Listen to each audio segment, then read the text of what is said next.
Hello, I am Gopal Krishna, Assistant Professor of Economics. Today we are going to discuss a new topic, that is unemployment.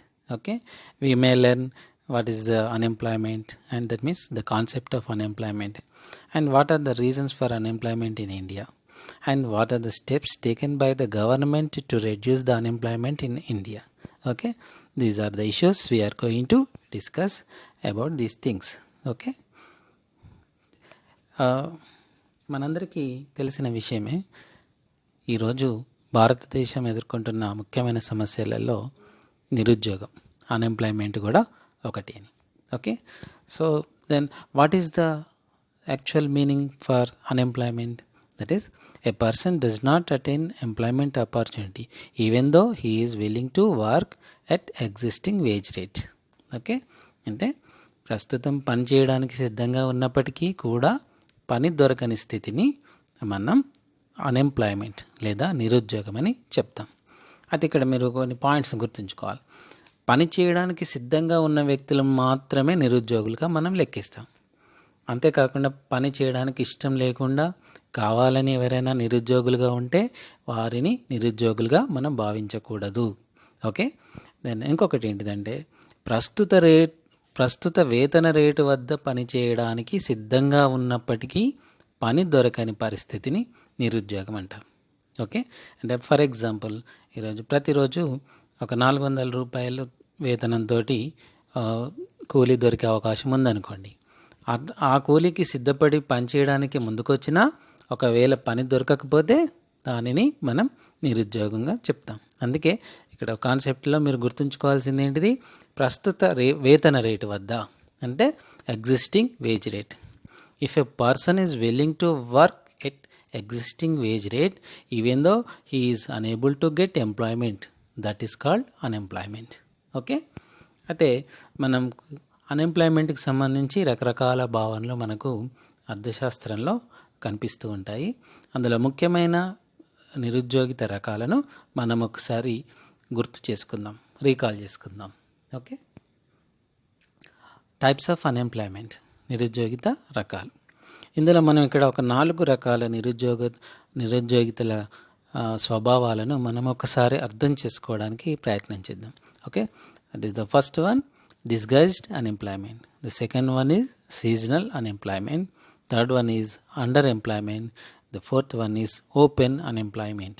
Okay, and we will discuss these things in detail. Okay, the first one is prachanna nirudjogita, disguised unemployment. Okay, what is disguised unemployment?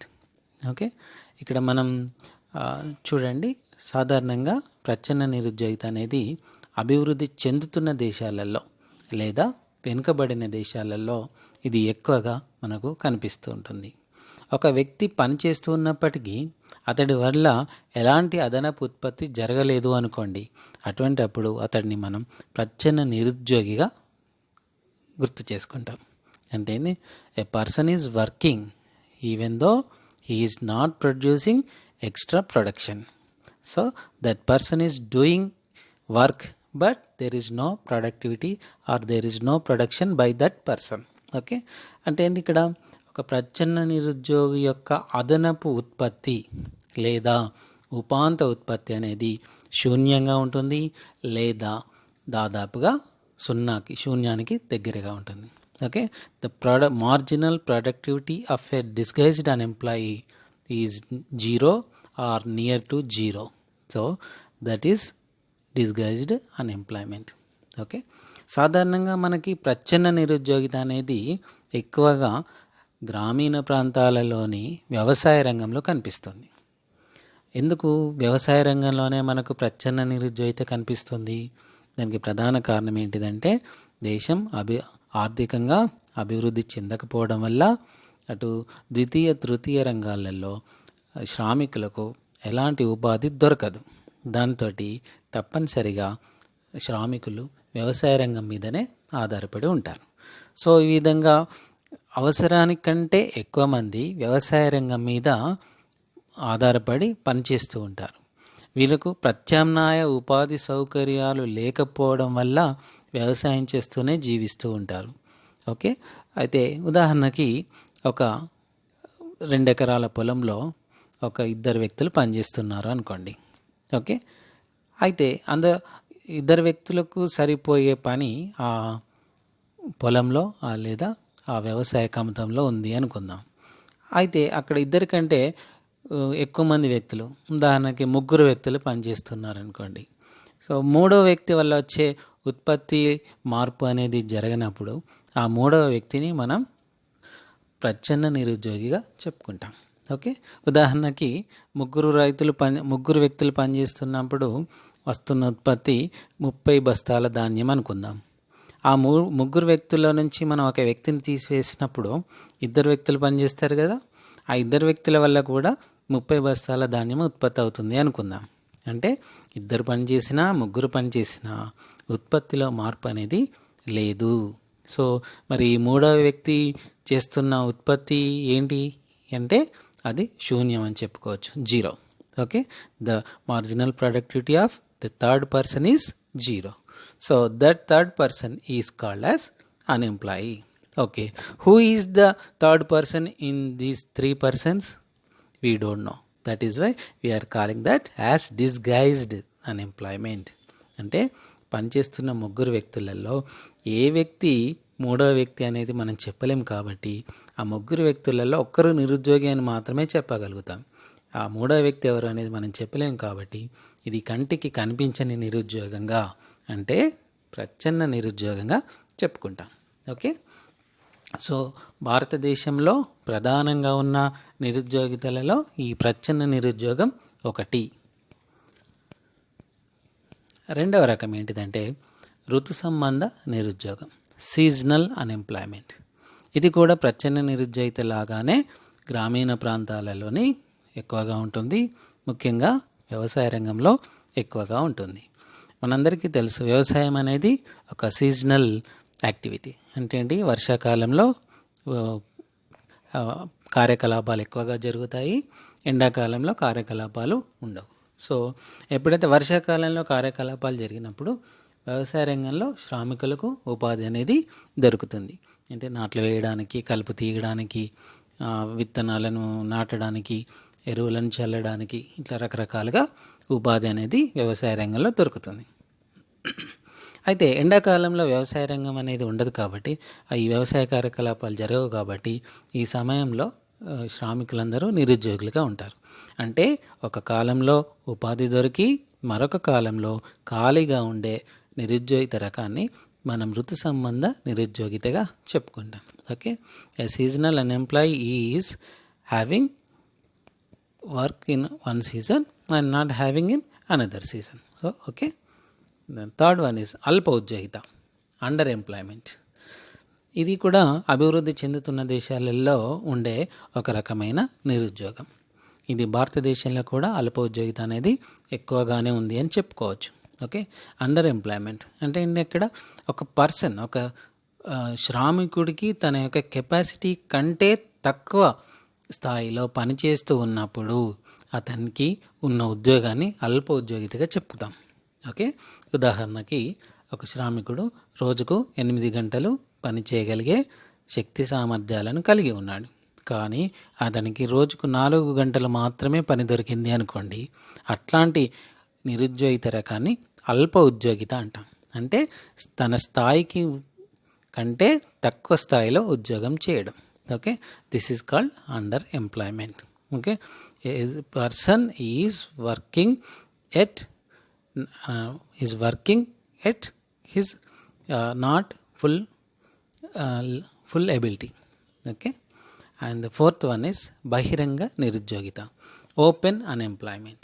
Okay, ఇక్కడ బహిరంగ మనం ఈ fourth one ఎట్లా చెప్పొచ్చు అంటే first వన్కి opposite అని చెప్పొచ్చు. అదేమో ప్రచ్ఛన్న నిరుద్యోగిత, ఇదేమో బహిరంగ నిరుద్యోగిత. ప్రచ్ఛన్న నిరుద్యోగిత అంటే మనకి కంటికి కనిపించదు, డిస్గైజ్డ్ అన్నమాట. ఫోర్త్ వన్ ఏంటిది, బహిరంగ అనేది ఓపెన్ అన్ఎంప్లాయ్మెంట్, అంటే మన కంటికి కనిపిస్తుంది. ఒక వ్యక్తిని చూడగానే ఇతడు నిరుద్యోగి అనే విషయాన్ని మనం చెప్పవచ్చు.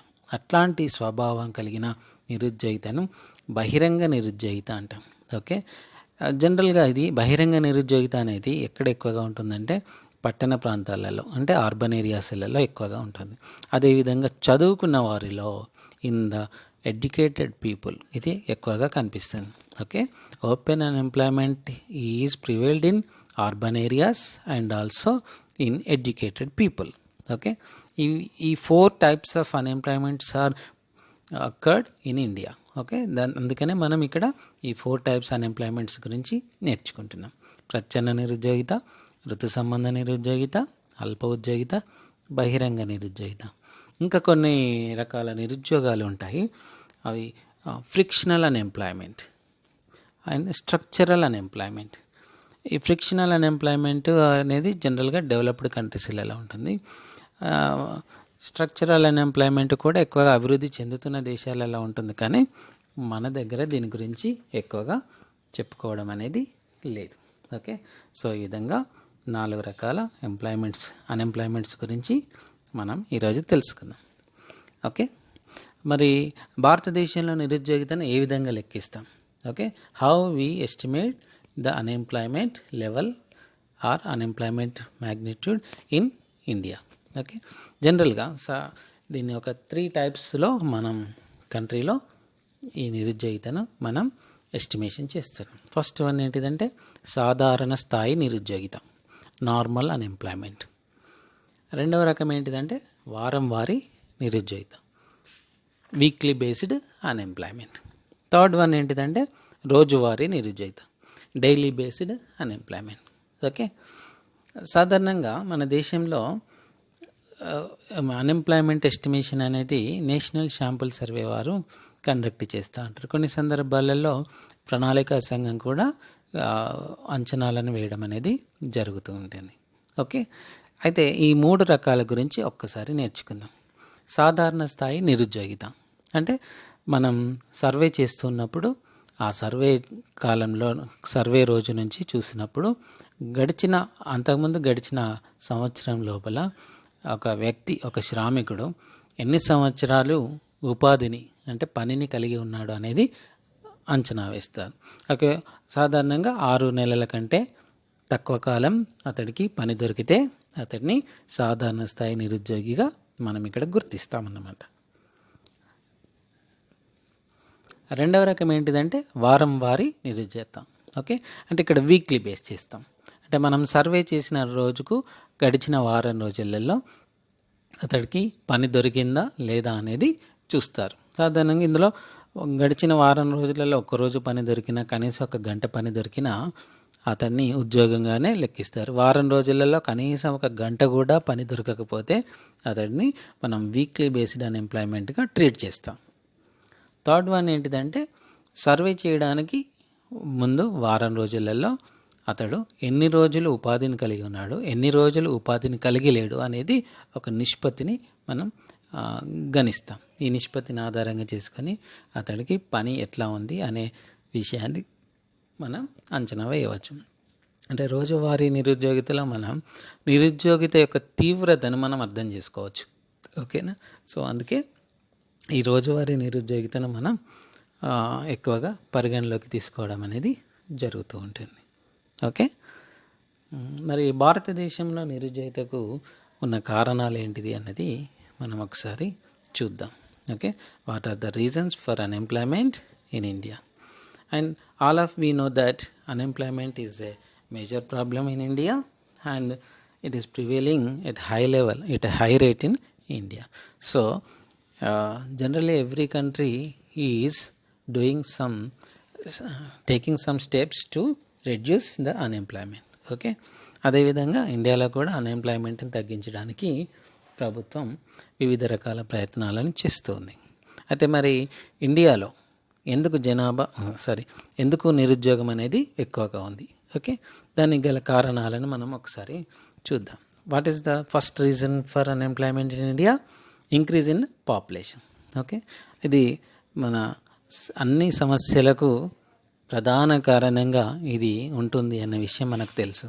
జనాభా పెరుగుదల అనేది ఒక నిరుద్యోగం పెరగడానికే కాదు, అటు పేదరికం పెరగడానికి, లేదా ఆదాయ సమానతలు పెరగడానికి, లేదా మరే రకమైన సమస్యలకైనా జనాభా పెరుగుదల అనేది ఒక ముఖ్య కారణమైపోతుంది.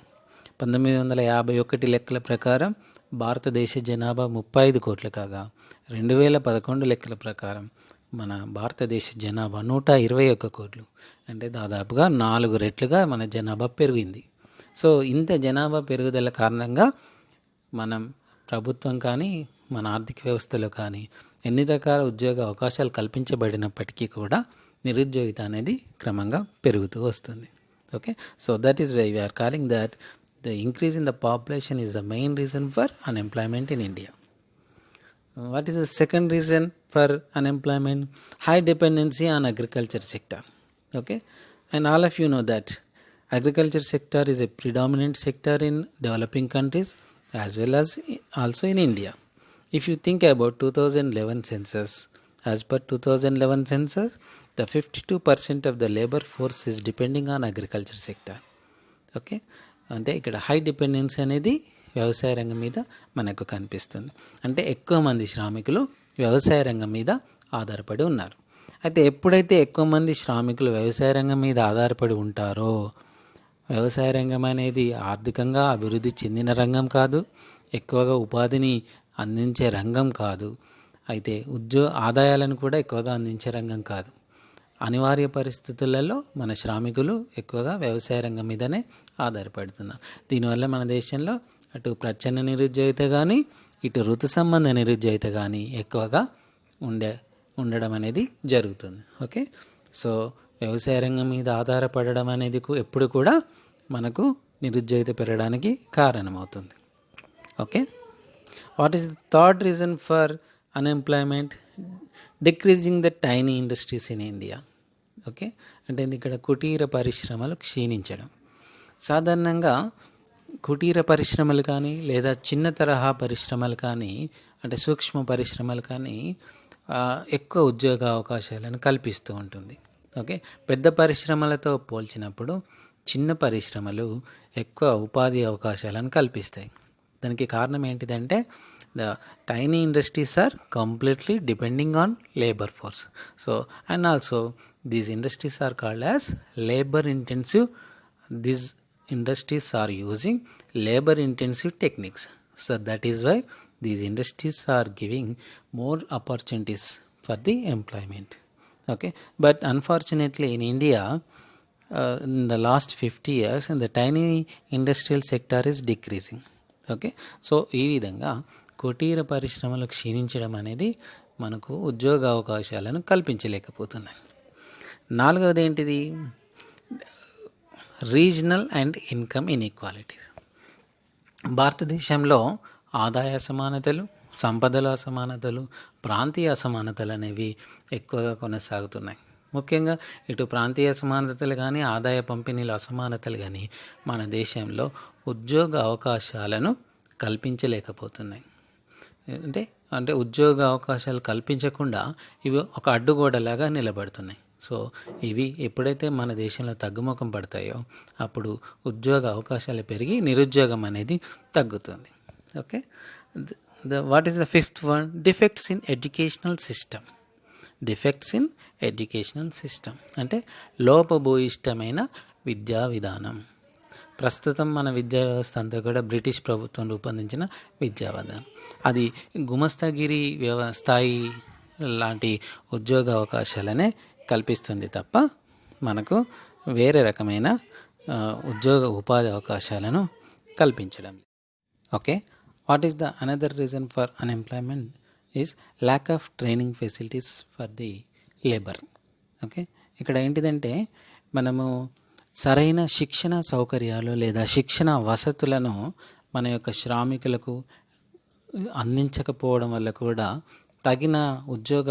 తగిన స్థాయిలో ఉద్యోగ అవకాశాలు లభించడం లేదు. దీనివల్ల చాలామంది ప్రజలు నైపుణ్యాలు కొరబడి నిరుద్యోగులుగా మిగిలిపోతున్నారు. ఎప్పుడైతే మనం ప్రభుత్వాలు కానీ మా ఆర్థిక వ్యవస్థ కానీ అవసరమైన వివిధ రకాల శిక్షణ సౌకర్యాలను కల్పించగలుగుతుందో ఆటోమేటిక్గా వివిధ రకాల నైపుణ్యాలను స్కిల్స్ని ప్రజలు నేర్చుకొని ఉద్యోగాలను పొందగలుగుతారన్నమాట. So this is also an important reason for unemployment in India, the lack of training facilities. Okay. What is the another one that is seventh one, under utilization of resources. అంటే వనరులను మనం పూర్తిగా వినియోగించుకోలేకపోవడం. భారతదేశంలో సహజ వనరులు పుష్కలంగా ఉన్నాయి, కానీ వాటిని పూర్తిగా ఉపయోగించుకొని ఉద్యోగ అవకాశాలను మనం పెంచుకోలేకపోతున్నాం. అది నీటి వనరులు కానీ, తర్వాత ఖనిజ వనరులు కానీ, మానవ వనరులు, ముఖ్యంగా మన మానవ వనరులు. ఎందుకంటే human beings also one type of resources. Okay, మనం ఇక్కడ రీసోర్సెస్ని సరిగ్గా వినియోగించుకోలేకపోవడం వల్ల కూడా నిరుద్యోగం అనేది క్రమంగా పెరుగుతూ ఉంటుంది. నదీ జలాలను పూర్తిగా వినియోగించుకున్నప్పుడు ఎక్కువ పంట భూములకు మనం నీటిపారుదల సౌకర్యాలను కల్పించగలుగుతాం. అప్పుడు ఎంతోమంది రైతులకు ఉపాధి సౌకర్యాలు మెరుగవుతాయి. సో ఈ విధంగా వనరులను మనం పూర్తి స్థాయిలో వినియోగించుకోకపోవడం వల్ల కూడా నిరుద్యోగం అనేది కంటిన్యూ అవుతుంది. Okay, what is the another reason for unemployment? Urban based industrialisation. అంటే పట్టణ ప్రాధాన్యత ఉన్న పారిశ్రామిక రంగం అభివృద్ధి అనేది మన దేశంలో జరుగుతూ ఉంటుంది. సాధారణంగా మన దేశంలో పరిశ్రమలను స్థాపించేటప్పుడు పారిశ్రామికవేత్తలందరూ కూడా పట్టణ ప్రాంతాలలోనే పరిశ్రమలను స్థాపించడానికి ముందుకు వస్తారు. ఓకే, అది ఎలాంటి పరిశ్రమలైనా కానీ. ఓకే, సో ఇట్లాంటి పరిశ్రమల స్థాపన అనేది పట్టణ ప్రాంతాలలో జరిగినప్పుడు అక్కడి వారికి మాత్రమే ఉపాధి అవకాశాలు దొరుకుతాయి. గ్రామీణ ప్రాంతాలలో ఉన్న ప్రజలకు లేదా వెనుకబడి ఉన్న ప్రాంతాల ప్రజలకు ఉపాధి అవకాశాలు అనేవి అందుబాటులోకి రావు. సో తద్వారా ఏమవుతుంది, పట్టణాల సంఖ్య పెరుగుతుంటుంది, పట్టణాలలో మాత్రం ఉద్యోగాలు దొరుకుతాయి, గ్రామాలలో నిరుద్యోగం అనేది అలాగే ఉంటుంది. Okay, these are the reasons for unemployment. The increase in the population, high dependence on agriculture sector, decrease in tiny industries, regional and income imbalances, okay, defects in educational system, lack of training facilities, underutilization of resources, and urban based industrialization. Okay then ఇప్పుడు మనం ఒక assignment చూద్దాం. ఏంటి? నిరుద్యోగ నిర్మూలనకు తగిన చర్యలను సూచించండి. Explain the different steps to reduce the unemployment. ఇప్పుడు up to this time we learn about the things, what are the reasons for unemployment. Okay, ఇప్పటి వరకు కూడా మనం నిరుద్యోగతకు సంబంధించిన వివిధ రకాల కారణాలను తెలుసుకున్నాం కదా. సో ఈ కారణాలను ఆధారంగా చేసుకొని మరి నిరుద్యోగాన్ని తగ్గించాలి అంటే, ఉపాధి అవకాశాలను పెంచాలి అంటే ఎలాంటి చర్యలను తీసుకుంటే, అంటే ఎలాంటి కార్యక్రమాలను మనం చేపడితే భారతదేశంలో నిరుద్యోగం అనేది తగ్గుతుంది అనే విషయం మీద ఒక అసైన్మెంట్ అనేది విద్యార్థులకు ఇవ్వడం అనేది జరిగింది. సో ఈ అసైన్మెంట్ని కంప్లీట్ చేయండి. తద్వారా నిరుద్యోగితకు సంబంధించిన అంశాలను సరిగ్గా అర్థం చేసుకోగలుగుతారు. Okay, last issue in this topic is what are the steps taken by the government to reduce the unemployment. అంటే నిరుద్యోగితను తగ్గించడానికి ప్రభుత్వం తీసుకున్న వివిధ రకాల చర్యలు. ఓకే, సో ఇట్లాంటి చర్యలు మనకు రెండు రకాలుగా కనిపిస్తాయి. ఒకటి దీర్ఘకాలిక చర్యలు అని, రెండవది స్వల్పకాలిక చర్యలు అని. అంటే దీర్ఘకాలిక చర్యలు అంటే ఏంటి? మన ఆర్థిక వ్యవస్థలో ఉన్న లోపాలను తొలగించుకొని ఆర్థికంగా అభివృద్ధి చెందినప్పుడు మనకు ఉద్యోగ అవకాశాలు అనేవి పెరుగుతాయి. స్వల్పకాలిక చర్యలు అంటే ఏంటి? వివిధ రకాల పథకాలను నిర్మించి ఆ పథకాలను అమలు చేయడం ద్వారా తాత్కాలికంగా నిరుద్యోగితను శీఘ్రతరంగా తగ్గించడానికి ప్రయత్నం చేయడం. ఓకే, సో స్వాతంత్రానంతరం భారత ప్రభుత్వం అనేక రకాల నిరుద్యోగ నిర్మూలన పథకాలను అమలు చేసింది. అందులో మనకు చాలా పథకాలు ఉన్నాయి, కానీ అందులో ముఖ్యమైన కొన్ని పథకాల గురించి మనం కొంత డిస్కషన్ అనేది చేసుకుందాం. ఓకే, ఇందులో కూడా ఈ పథకాలలో కూడా చాలా ఫేమస్ అయిన, అంటే పాపులర్ ప్లాన్స్ మనం డిస్కస్ చేయబోతున్నాం. ఓకే, ఎక్కువ ప్రజలలో ఎక్కువ పాపులర్ అవడమే కాకుండా ఎక్కువ మంది ప్రజలకి ఉపాధిని కల్పించిన పథకాలుగా మనం వీటిని చెప్పుకుంటాం. ఓకే, అందులో ఫస్ట్ వన్ ఏంటిది? పనికి ఆహార పథకం, food for work programme. Okay, ఇది చూడండి, ఫుడ్ ఫర్ వర్క్ ప్రోగ్రామ్. దీన్ని సింపుల్గా FWP ప్రోగ్రామ్ అని కూడా పిలుస్తుంటాం. ఇది మన దేశంలో 1977 సంవత్సరంలో ఈ పథకాన్ని ప్రారంభించడం అనేది జరిగింది. అయితే ఇది 2 రకాల ఉద్దేశాలతోటి మనం ఈ పథకాన్ని అమలు చేసినాం. గ్రామీణ ప్రాంతాలలో పేదరిక నిర్మూలనకు మరియు నిరుద్యోగ నిర్మూలనకు రెండిటికి కూడా ఇది ఉపయోగపడుతుంది. అంటే పేద ప్రజలకు పని కల్పించడం. అయితే ఆ పనికి ప్రతిఫలంగా వేతనాన్ని డబ్బు రూపంలో కాకుండా వస్తు రూపంలో ఇవ్వడం అన్నమాట.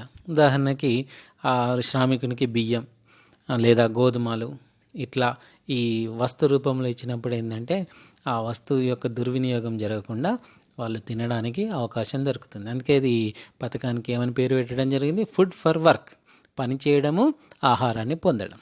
ఓకేనా? రెండవ రకం పథకం ఏంటిదంటే జాతీయ గ్రామీణ ఉపాధి పథకం, నేషనల్ రూరల్ ఎంప్లాయ్మెంట్ ప్రోగ్రామ్. ఏంటి? National rural employment programme. This programme is implemented in the year of 1980. Okay, ఇది పేరుకు తగ్గట్టుగానే గ్రామీణ ప్రాంతాలలో ఉండే పేద ప్రజలకి ఉపాధి అవకాశాలను కల్పించడానికి ఈ పథకాన్ని ఏర్పాటు చేయడం జరిగింది. ఓకే, పనికి ఆహార పథకంలో ఉండే లోపాలన్నింటినీ సవరిస్తూ దాని స్థానంలో ఈ నూతన పథకం NREPని అమలు చేయడం అనేది జరిగింది. అంటే ఈ గ్రామీణ ప్రాంతాలలో భూసార పరిరక్షణ, చెరువులు, కాలువల యొక్క అభివృద్ధి, సామాజిక అడవులను పెంచడం లాంటి వివిధ రకాల కార్యక్రమాలను చేపడతారు. ఇందులో భాగంగా అక్కడ ఉన్న నిరుద్యోగ శ్రామికులకు ఉపాధి అవకాశాలను కల్పించడం అనేది జరుగుతుంది. ఇది పేరుకు తగ్గట్టుగానే దేశం మొత్తం అమలైంది కాబట్టి దీన్ని జాతీయ ఉపాధి పథకంగా చెప్తాం. ఓకే, తర్వాత మరొక రకమైన పథకం ఏంటిదంటే సమగ్ర గ్రామీణాభివృద్ధి పథకం, IRDP, integrated rural development programme. This programme is implemented in the year of 1980. Okay, NREPకి అనుబంధంగానే ఈ IRDP అనేది కూడా వచ్చింది. ఇది పేరుకు తగ్గట్టుగానే ఒక గ్రామీణ ప్రాంతాలలో అన్ని రకాల అభివృద్ధి అవకాశాలను పరిగణలోకి తీసుకోవడానికి ఈ పథకాన్ని అమలు చేయడం అనేది జరిగింది. ఈ పథకంలో భాగంగా గ్రామీణ ప్రాంతాలను అభివృద్ధి చేస్తారు. ఉత్పాదక వస్తువులను ఉత్పత్తి అంటే పెంచడానికి ప్రయత్నం చేస్తారు. అంటే ఇది చెరువుల నిర్మాణమే కావచ్చు, లేదా పంట భూముల అభివృద్ధి కావచ్చు, సాంకేతిక పరిజ్ఞానాన్ని పెంపొందించడం కావచ్చు, గ్రామీణ ప్రాంత ప్రజలకు వివిధ రకాల రుణ సౌకర్యాలను కల్పించడం, ఇట్లా రకరకాల పద్ధతులలో గ్రామీణ ప్రాంతాలను అభివృద్ధి చేయడానికి ఈ IRDP పథకాన్ని అమలు చేయడం అనేది జరిగింది. ఓకేనా?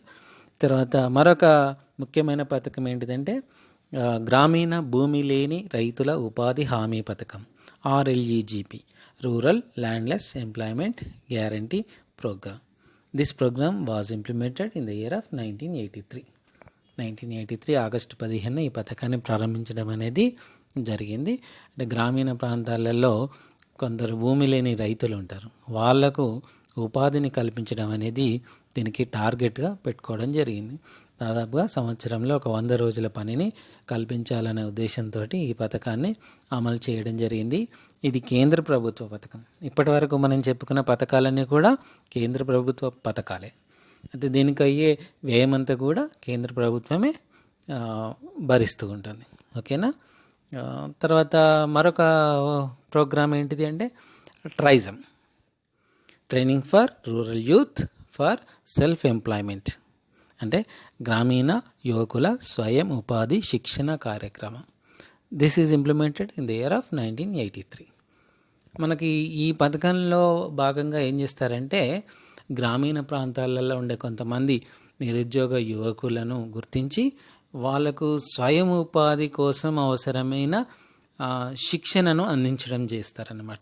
ఉదాహరణకి కుట్టు మిషన్ నేర్పించడం, లేదా తాపి పని నేర్పించడం, ప్లంబింగ్, సెంటరింగ్ ఇట్లాంటి రకరకాల పనులను నేర్పించడం ద్వారా వాళ్ళకు ఆయా రంగాలలో ఉపాధిని అందించే అవకాశం దొరుకుతుంది అనేది ఉంటుంది.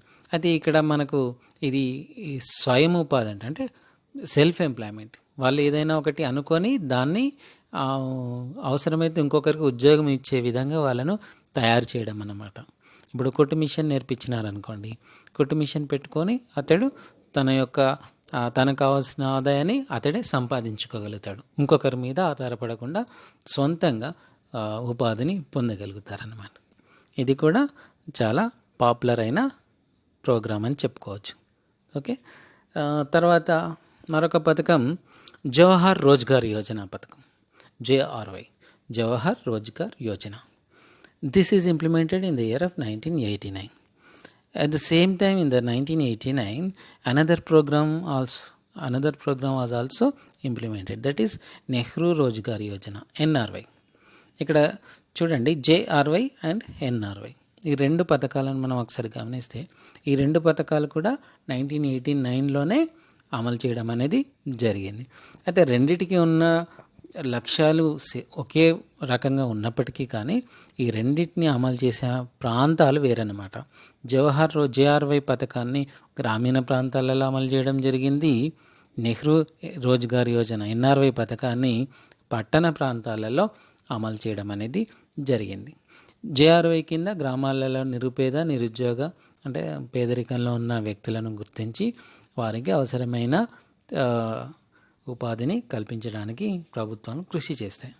అయితే JRY NRYలలో ఒక తేడా ఏంటిదంటే ఇవి 100% funding is not by central government, only 80% is funded by the central government and the remaining 20% is funded by the state government. Okay, ఈ విధంగా 80:20 పద్ధతిలో ఈ పథకాలను అమలు చేయడం అనేది జరిగింది. NRY పథకం పట్టణ ప్రాంతాలలో ఉండే పేదరికంలో ఉన్న వ్యక్తులకు, నిరుద్యోగులుగా ఉన్న వ్యక్తులను గుర్తించి వారికి ఉపాధి అవకాశాలను కల్పించడం. అంటే ఇక్కడ పాఠశాలలు నిర్మించడము, లేకపోతే రోడ్స్, కమ్యూనికేషన్ ఫెసిలిటీస్ని కల్పించడంలో కానీ వాళ్ళకి ఉపాధిని కల్పించడం అనేది జరుగుతూ ఉంటుంది. ఓకే, తర్వాత వచ్చిన మరొక పథకం ఏంటిదంటే PMRY, ప్రధానమంత్రి రోజ్గార్ యోజన. ప్రధానమంత్రి రోజ్గార్ యోజన పథకంగా దీన్ని చెప్పుకుంటాము. ఇది 1993 ఆగస్టు 15న అనౌన్స్ చేయడం జరిగింది. అక్టోబర్ 2 నుంచి ఇది అమలైంది. ఇది ఏంటంటే చదువుకున్న వ్యక్తులను గుర్తించి అందులో నిరుద్యోగులుగా ఉన్న వాళ్లకు ఉపాధిని కల్పించడానికి ఈ పథకాన్ని అమలు చేయడం జరిగింది. అంటే యుక్త వయసులో ఉన్న 18 నుంచి 35 సంవత్సరాల మధ్య వయసున్న వ్యక్తులను గుర్తించి వారికి శిక్షణ అవకాశాలను కల్పించడం, అంటే చిన్న పరిశ్రమలు, సూక్ష్మ పరిశ్రమలలో ఉపాధి అవకాశాలను కల్పించడం, అవసరమైతే ఇట్లాంటి పరిశ్రమలను స్థాపించడానికి అవసరమైన శిక్షణను ఇప్పించడం. ఇక్కడ ఇది ఉపాధిని కల్పించడం అనే దానికంటే కూడా పరిశ్రమల స్థాపనకు ప్రభుత్వం సహకరిస్తుంది అని మనం చెప్పుకోవచ్చు అన్నమాట. తర్వాత కాలంలో కూడా స్వర్ణ జయంతి రోజ్గార్ యోజన పథకం, గ్రామీణ సమృద్ధి యోజన పథకం, స్వర్ణ జయంతి షహరీ రోజ్గార్ యోజన పథకం, ఇట్లాంటి రకరకాల పథకాలు అనేవి అమలైనాయి. ఓకే, తర్వాత కాలంలో వచ్చిన ముఖ్యమైన ఒక పథకం గురించి చెప్పుకుందాం. అది MGNREGP, Mahatma Gandhi national rural employment guarantee programme. Mahatma Gandhi జాతీయ గ్రామీణ ఉపాధి హామీ పథకం. This is implemented in the year of 2006. Okay, UPA government వచ్చిన తర్వాత ప్రతిష్టాత్మకంగా చేపట్టిన పథకం ఈ MGNREGP అని చెప్పుకోవచ్చు. అంతకుముందు ఉన్న వివిధ రకాల పథకాలను అన్నింటినీ కూడా ఇందులో విలీనం చేస్తూ ఈ MGNREGPని అమలు చేయడం జరిగింది. అయితే సాధారణంగా MGNREGP అనగానే అర్థం కాకపోవచ్చు, కానీ 100 రోజుల పని పథకం అంటే మాత్రం మన దేశంలోని ప్రజలందరికీ కూడా తెలుసు. ఎందుకంటే ఇది ఆ విధంగా ప్రజలలో ఒక అవగాహనను అందించగలిగింది. అంటే ఈ పథకం యొక్క ప్రధాన ఉద్దేశం ఏంటిదంటే గ్రామీణ ప్రాంతాలలోని ప్రతి కుటుంబంలో ఒక నిరుద్యోగ వ్యక్తికి కనీసం ఒక సంవత్సరంలో 100 రోజుల పనిని కల్పించడం. 100 రోజుల పనిని కల్పించడం అనేది జరుగుతుంది. అంటే ఇందులో ఫస్ట్ బేసిక్ కండిషన్ ఏంటిది? ఒక కుటుంబంలో ఒక వ్యక్తికి. వీలుని బట్టి తర్వాత కాలంలో కుటుంబంలో 2 వ్యక్తులకు కూడా ఉపాధిని కల్పించడం అనేది ఈ పథకంలో భాగంగా జరిగింది. అయితే ఈ పథకానికి ఇంతకుముందు ఉన్న పథకాలకి ఒక తేడా ఉన్నది. చూడండి, హామీ పథకం, ఉపాధి హామీ పథకం అంటే ఉంది. అంటే ఎంప్లాయ్మెంట్ గ్యారంటీ ప్రోగ్రామ్. అంటే తప్పనిసరిగా ఉపాధిని కల్పించడం అనేది ఈ పథకంలో మనకు కనిపిస్తుంది. అంటే ఇప్పుడు గ్రామీణ ప్రాంతంలోని ఒక కుటుంబంలో ఒక వ్యక్తి నిరుద్యోగిగా రిజిస్టర్ చేసుకున్నాడు అనుకోండి, అతనికి తప్పనిసరిగా పని కల్పించాలి. ఒకవేళ ప్రభుత్వం పని కల్పించలేకపోతే 100 రోజులకు సమానమైన వేతనాన్ని ఉచితంగానే ఇవ్వాల్సి ఉంటుంది. అందుకే దీన్ని ఏమంటున్నాం మనం, హామీ పథకం, గ్యారంటీ ప్రోగ్రామ్, గ్యారంటీ స్కీమ్ అంటున్నాం. ఓకే, సో ఇది 2006 నుంచి మన దేశంలోని తర్వాత కాలంలో ఫస్ట్ కొన్ని జిల్లాలలో దీన్ని అమలు చేయడం జరిగింది. తర్వాత కాలంలో దేశంలోని అన్ని జిల్లాలకి ఈ పథకాన్ని విస్తరించడం అనేది జరిగింది. ఈ విధంగా మన దేశంలో ప్రస్తుతం ఎంజీఎన్ఆర్ఈజీపీ అనేది అత్యంత ముఖ్యమైన నిరుద్యోగ నిర్మూలన పథకంగా మనం చెప్పుకోవచ్చు. ఓకేనా. అయితే దీని ఇంప్లిమెంటేషన్ అంటే ఇది అమల్లో ఒక్కొక్క రాష్ట్రంలో ఒక్కొక్క స్థాయిలో ఉంటుంది. కొన్ని రాష్ట్రాలలో ఈ పథకం ఎక్కువ స్థాయిలో అమలవుతుంది. అదేవిధంగా మరికొన్ని రాష్ట్రాలలో ఈ పథకం కొంచెం తక్కువ స్థాయిలో అమలవుతుంది. అయితే మొత్తం మీద దేశం మొత్తం మీద చూసినప్పుడు చాలా పాపులర్గా ఏర్పాటైన పథకంగా దీన్ని మనం చెప్పుకోవచ్చు. ఓకేనా. సో ఈరోజు మనం నిరుద్యోగితకు సంబంధించిన వివిధ అంశాలను నేర్చుకున్నాం కదా. Okay, thank you one and all.